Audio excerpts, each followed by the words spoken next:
Agradecer a Vanessa e os demais aqui presentes. Então, hoje eu vim apresentar meu trabalho intitulado IETF, a interferência do score corporal na taxa de prenhez de vagas submetidas à inseminação artificial. Eu me chamo Bruno Schaeffer e meu professor orientador é o Gabriel Oliva. Iniciando pelo meu problema de pesquisa. O controle da taxa de prenhez sujeita-se ao score corporal do animal submetido ao procedimento e a incerteza no sucesso da técnica a cada vez que se é aplicado. Seguido da minha hipótese, a qual coloquei que as vacas que possuem um melhor score corporal apresentam evidentemente melhores resultados no quesito taxa de prenhez. Consequentemente, os animais com pior estado físico irão apresentar menores taxas, comprovando a conjectura da influência do score corporal na prenhez. O meu objetivo geral seria analisar se o score corporal dos animais garantidos pela nutrição influenciam no resultado da inseminação artificial. Os meus objetivos específicos eles são 4. O primeiro deles é compreender o método de inseminação artificial e sua execução para entender seu manejo correto. O segundo são observar os resultados da técnica de reprodução para posteriormente concluir se é uma boa pedida para plantéis em grande e pequena escala. O terceiro é buscar os pontos positivos e negativos, acomodá-los na balança para então determinar os riscos e benefícios para os produtores rurais. E o quarto, analisar a influência direta do score corporal dos animais no resultado obtido no rebanho geral, para concluir se a nutrição é fator determinante ou não na faixa de prenhez. A minha metodologia. A metodologia utilizada nesse trabalho foi, num primeiro momento, bibliográfica, com o fim de compreender e apresentar sobre o tema, seguido de um trabalho quantitativo que, através do experimento prático, nos permitiu analisar dados e resultados concretos. Bom, então, começando agora a aprofundar um pouco mais no meu trabalho, antes de eu começar, eu preciso passar alguns conceitos iniciais que eu preciso que fiquem bem claros, para melhor entendimento do restante. Então, o primeiro deles e mais importante seria o IETF, que significa inseminação artificial em tempo fixo, que ela é uma técnica de reprodução utilizada em bovino. No caso, ela vem para substituir a monta natural que acontece no campo, que é onde o touro, o macho produtor, vai cobrir as fêmeas soltas. ECC, o score de condição corporal, é uma ferramenta utilizada na avaliação do estado físico e nutricional dos animais. Então, tanto a olho nu como com ferramentas de mais precisão, a gente pode estar avaliando a quantidade de gordura corporal presente no animal. E aí, então, vai ser atribuído a ele uma nota, ou o score. E por último, o GMD, que seria o ganho médio diário, que ela é uma métrica utilizada para medir o ganho de peso, desempenho e crescimento desse animal. Então, dando um exemplo, a gente pegaria o quanto esse animal ganhou de peso vivo em um ano e dividiria pelo período. No caso, um ano, 365 dias, a gente teria o ganho médio diário dele. Geralmente é em gramas, não pode variar até quilos. Primeiro, as vantagens dessa técnica, desse procedimento.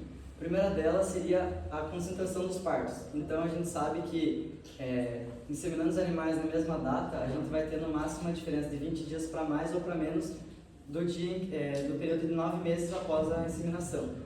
Então, isso facilita tanto nas atividades no campo, como concentração da equipe de trabalho para estar atendendo os partos dessas vacas.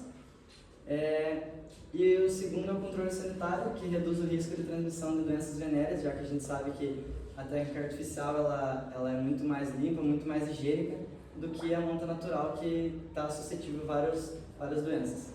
O terceiro deles é a economia.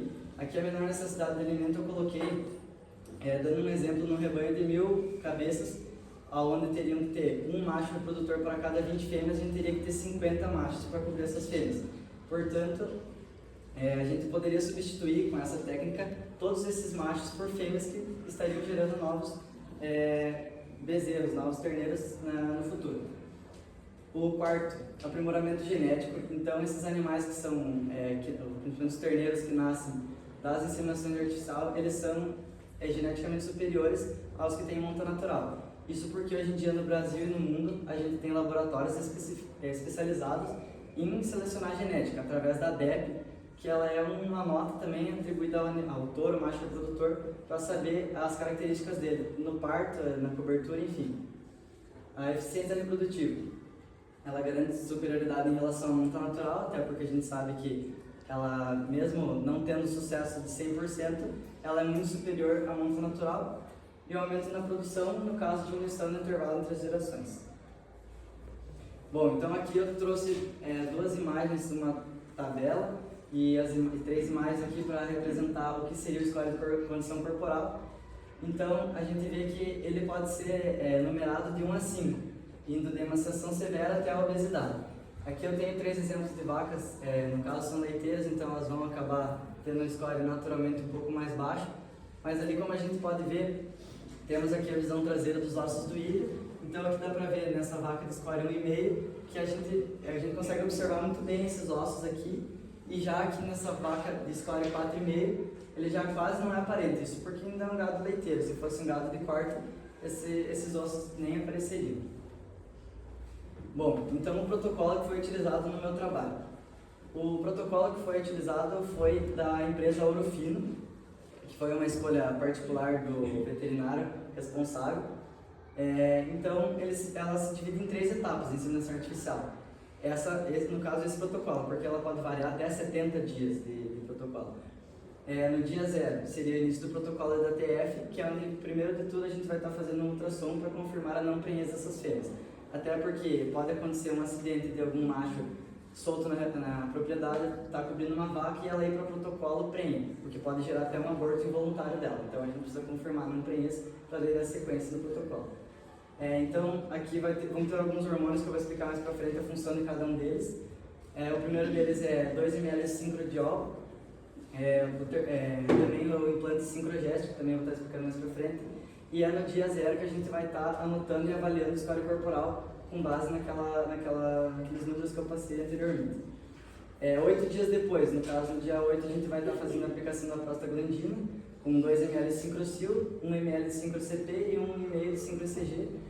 E aí, 48 horas depois do dia 8, que são só a aplicação de hormônios e a retirada do sincrogéstico, que é o implante, a gente vai estar fazendo inseminação artificial. No caso aqui vai ter a introdução da dose de sêmen selecionada e a aplicação de 2,5 ml de sincroforte. E aqui eu tenho uma imagem que ela vai representar como funciona esse protocolo. Então aqui no D0 a gente vai estar aplicando o sincrodiol e ela vai passar todo esse período aqui de 8 dias com o implante dentro da vagina. E aí no dia 8 vai ser passado o bastão para avaliar o score de cio também, que eu vou estar mostrando mais para frente, os 3 hormônios. E aqui é dentro das 48 horas que ela vai apresentar o cio. E aí no dia 10, quando ela vai ovular, vai ser o IATF com a aplicação de 2,5 ml de sincroforte e a introdução da dose de sêmen. Aqui eu tenho uma tabela que representa o ciclo estral das vacas, que como todas as espécies possuem seu ciclo estral, as vacas elas têm um próprio. Então, ela se divide basicamente em 4 etapas, seria o proestro, o estro, o metaestro e o diestro. O IATF ele vai acontecer basicamente entre o proestro e o estro, que vão ser onde vai ter o pico de estrogênio, hormônio luteinizante, hormônio folículo estimulante e a progesterona vai se manter sempre baixa por conta do implante, que ele vai gerar a regressão do corpo lúteo. Então aqui a gente pode ver que o folículo, no início do proestro, ele vai começar a entrar em desenvolvimento, então cada hormônio vai ter um papel nesse desenvolvimento aqui, tanto das linhas aqui dos hormônios, como no desenvolvimento do folículo, até a ovulação, corpo hemorrágico e corpo lúteo. Que aqui, se a fêmea segurar a cria, ela vai passar a gestação tranquila, caso ao contrário, ela vai regredir o corpo lúteo e vai ciclar, e isso acontece dentro de 21 dias. Ela vai voltar todo esse processo aqui. Bom, então aqui eu tenho o papel dos hormônios que a gente utilizou. Como eu falei, no dia 0 a gente vai estar aplicando sincrodiol, que é o estrogênio, que ela provoca a regressão do folículo dominante e uma nova onda de crescimento folicular. Então, como estava aqui, vai ser onde ela vai fazer com que o folículo comece a se desenvolver do 0, como se fosse uma espécie de reset. Também tem esses 3 hormônios que são aplicados aí no dia 8, no caso 8 dias depois do dia 0, que seria o sincrocP, que é um agente hormonal liberador de hormônio luteinizante, que ele aumenta o nível do estradiol no corpo da fêmea, induzindo o cio. Também temos o sincrocil, que ele tem a capacidade de induzir a regressão funcional e morfológica do corpo lúteo. No caso, esse aqui é um agente luteolítico. E também temos o sincro-ECG, que aqui, como pode ser visto, ele vem com 2 frascos. Um deles é de água, que é uma solução, que é para misturar no outro frasco de gonadotrofina. Então ele vai estimular a ovulação, promovendo a liberação dos óvulos dos folículos ovarianos, produzindo óvulos para a fertilização. Também no dia 10, como eu falei, vai ser aplicado o Sincroforte, que é o último hormônio que a gente aplica. Lembrando que todos esses hormônios aqui, eles são produzidos naturalmente pela fêmea. No caso, a gente só coloca eles, aplica eles todos juntos, para que elas ciclem também todas juntas e passem pelo processo junto.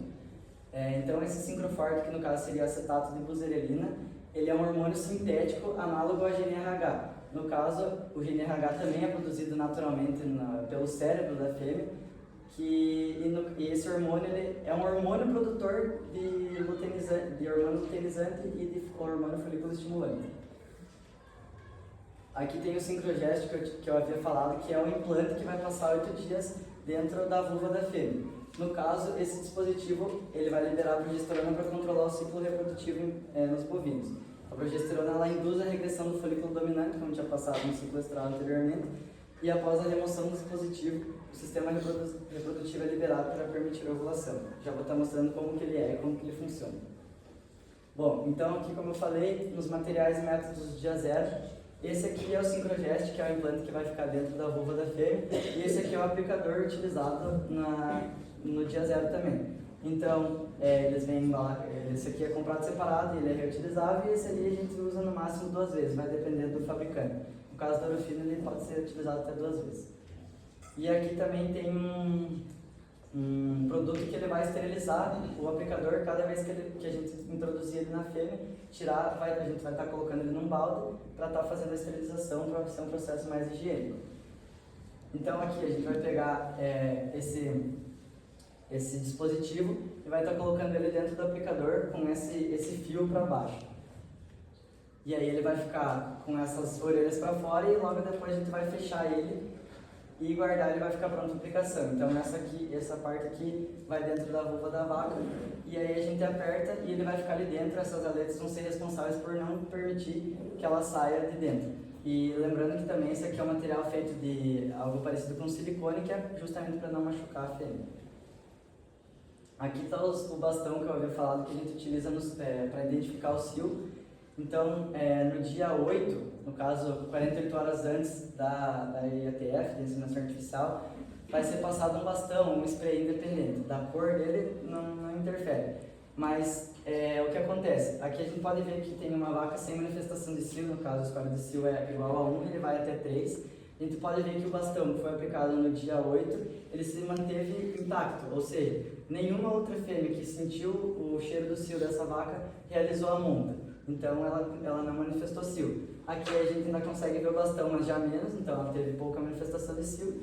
E aqui muita manifestação de cio, score de cio 3. Que no caso pode acontecer até do pelo acabar morrendo nessa região.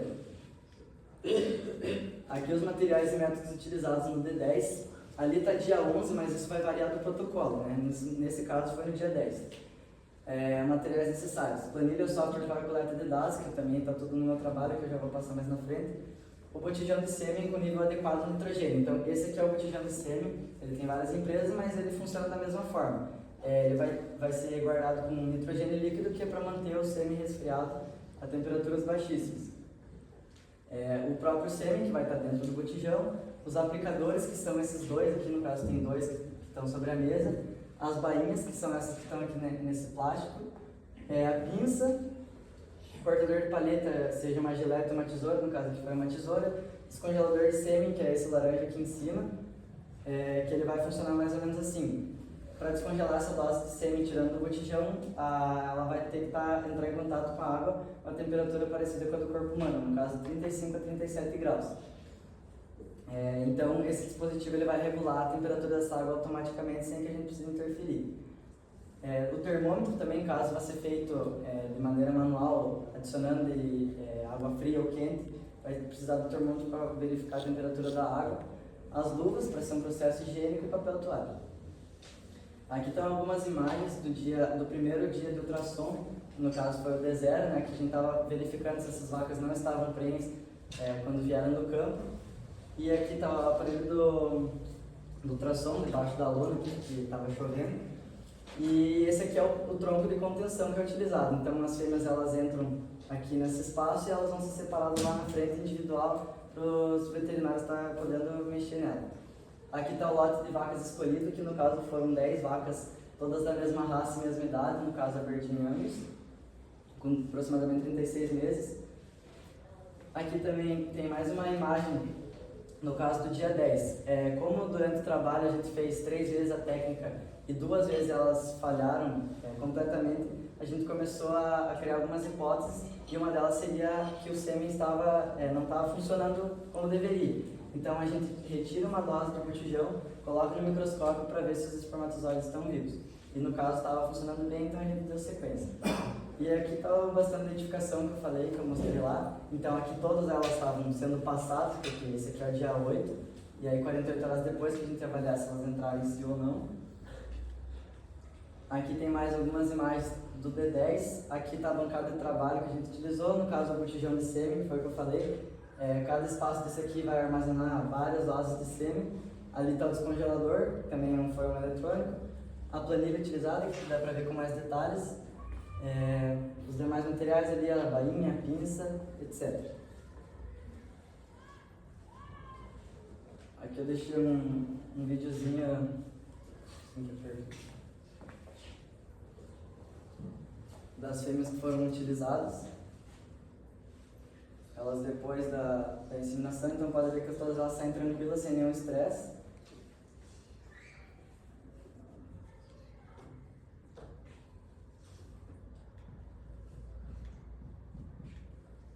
Tá, então aqui estão os resultados do protocolo. No caso, 30 dias após a realização do D10, da inseminação artificial, a gente vai passar novamente o ultrassom para ver quais fêmeas seguraram cria ou não. E aí as que não forem, a gente vai sincronizar elas e seguir para um novo protocolo, e as que ficarem prenhas vão ser soltas para o campo novamente. Então aqui eu gostaria de comparar as 2 vezes que foi feita, que eu coloquei no meu trabalho, que foram feitas a inseminação artificial. Então no dia 20 de 3 de 2023, 20 de março, a gente pode ver que essas fêmeas aqui, elas são primíparas. O que acontece? Elas estavam passando pela primeira gestação da vida delas.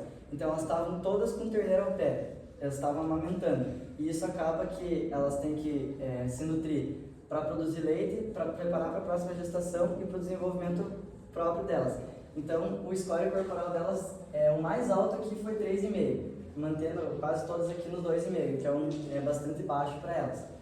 E aqui a gente só pode ver a diferença que foi utilizado, que era o touro. Nesse primeiro foi usado o touro strike, mas também depois foi avaliado se estava funcionando e estava tudo certo. E aqui no diagnóstico de gestação, todas elas ficaram vazias. Então nenhuma delas segurou cria, essas 10, no dia 20 de março.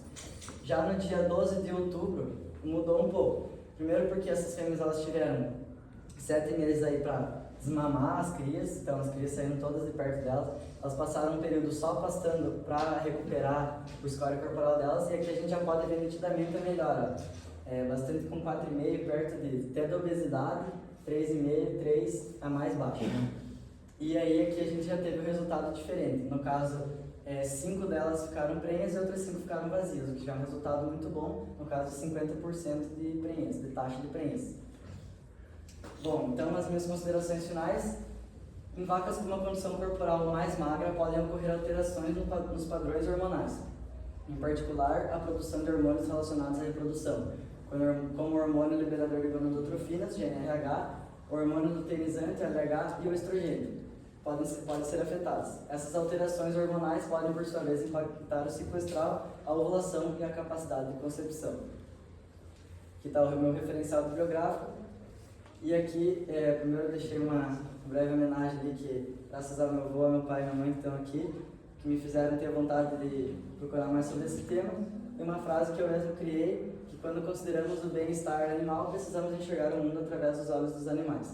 Essa é a chave para entender suas necessidades e proporcionar uma vida que seja enriquecedora e respeitosa.